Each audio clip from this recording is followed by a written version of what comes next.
And lo and behold, when I set up my Google Search Console account, there it was, staring me in the face, manual action penalties.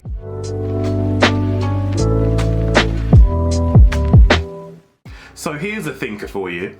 How does a professional SEO get a manual action penalty? Well, this is something that's happened to me. I have got a manual action penalty, and my new website, the semacademy.com, my brand shiny new website, has a manual action penalty, which means I can't be found in Google search, which is an absolute disaster because of course SEO is going to be part of my strategy in the long term. So my site being banned from Google is going to cause me a lot of problems. But how did I get here? How have I arrived with a brand new website and also got a penalty from Google when I'm supposed to be a professional SEO? Well, let me tell you a little story about how I got here. But before I begin the story, I'm very aware some of you don't know what a manual action penalty is. So in the SEO world, if you are trying to rank your website, you have to do a number of things to increase your rankings, from building backlinks over time that are relevant and valuable and from reliable websites, also looking at your on-page efforts in terms of creating content in the right way,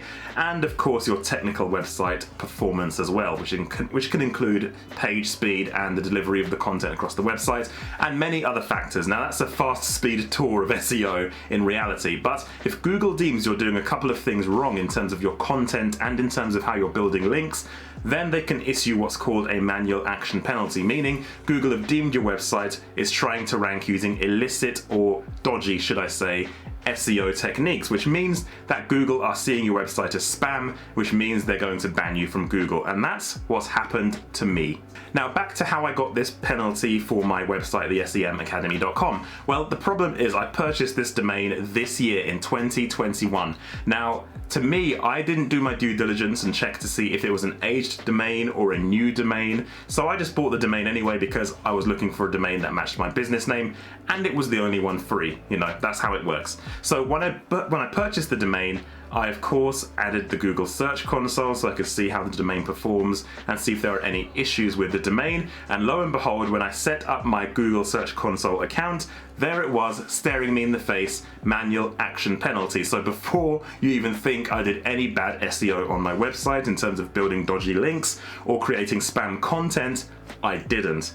The domain had a penalty already. So that was the problem. So what was the penalty, I hear you asking me? Well, the penalty I received was for pure spam. Now the pure spam policy relates to the content of the website as opposed to any bad backlinks, which is a good thing because of course recovering a manual action penalty for bad backlinks is a lot harder than recovering one for the content of your website, because of one area of backlinks you don't have as much control over in terms of removing backlinks. You can disavow them, but it's a lot easier and better to reach out and get them blocked and removed from pointing towards your website if they are bad links.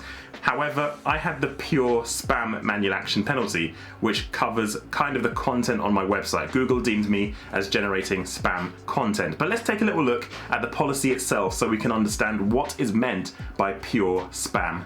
Okay, so this is Google's help guide on manual action penalties. So if you go further down the guide, it breaks down all the ways Google can basically ban your website for spam.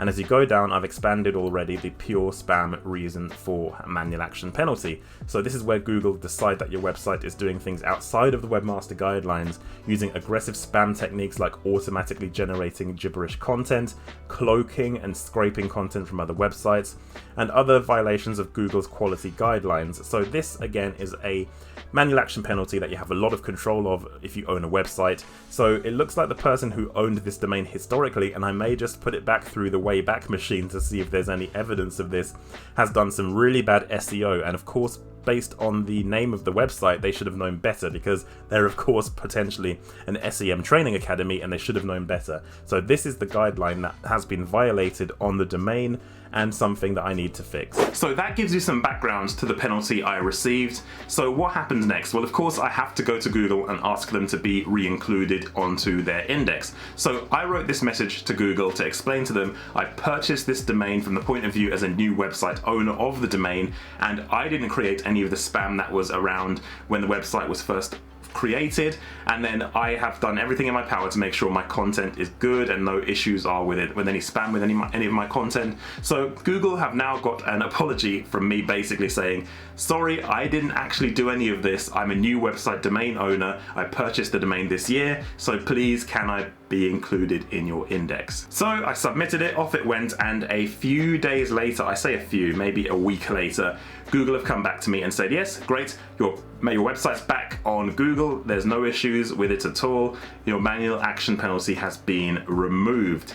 Now, this is the response Google gave me when they readmitted my website. So they said to check things over, make sure that my content is definitely not spammy, which it isn't. I'm using a platform that's very hard to spam in terms of Teachable, and I've got no issues with my content. So I'm all good from that point of view. No issues on my side at all. The only issue is how long it takes Google to readmit websites back into the index. My website is still nowhere to be seen on Google as of the making of this video. Hopefully when you guys watch it a bit later on, when I actually publish this, you will actually see that my website is back online. So fingers crossed for me. All of you can collectively cross your fingers and hope my website gets re-indexed, because in the long term, SEO is going to be one of the channels I use to promote this business. However, another thing to consider, even if Google do reconsider my website, there still might be issues with it ranking, because when you recover from a manual action penalty, there have been case studies that show it takes a long time to earn Google's trust back. All I can do is hope that Google can see me as a new webmaster and it's a new website, that the domain has been inactive for years, maybe even a longer period than just a few years, and we can actually see that I'm a new website owner and there are no issues with the domain, and Google can re-include me and not give me any kind of shadow, I guess, devaluation of my website, which can happen if you recover from a manual action penalty, especially ones that are illicit spam. So that's where I am today. However, even though I got caught out on this occasion, and some people watching this video might think that it could happen to anyone and it's a bit of a bad luck situation, I'm going to take full ownership of this, because I should have done a bit more due diligence. And even though I couldn't see specifically that this penalty would have occurred until I purchased the domain and put it into the Google Search Console, I should still have had some signals that this was a bit of a previously spammy domain, and that's because the backlink profile of this domain is indeed spammy. These websites here are spammy websites, they're not great links at all, so in reality I should have known that there could have been issues. So I'll take ownership of that, and I'll tell you how things develop going forward. I'll let you know when my website gets readmitted into Google. I'll let you know how the rankings improve over time when I start optimizing the website for getting some of those Google rankings up, and I'll keep you guys in the loop on that journey, just to show you how recovering from a manual penalty can be done, because I think it can be done. Otherwise, of course, I wouldn't have proceeded with this domain. I've stuck with it, I'm going with it, it's the brand domain I'm going to use, so there's no turning back, and if it takes longer to optimize, then that's just how it is. Thank you guys so much for watching. If you liked this video, please leave a like below. Let me know in the comments. I want to talk to you guys about your SEO. Tell me if you've had any issues with your SEO in terms of getting your website to rank, or even if you're like me, you've received a manual action penalty and want to know what to do about it. Hit me up in the comments below. I reply to pretty much every single comment I get for new videos, so hit me up down below. Like this video if you like it. Don't forget to subscribe. Check out the rest of the content across the channel, and I'll see you guys on my very next video.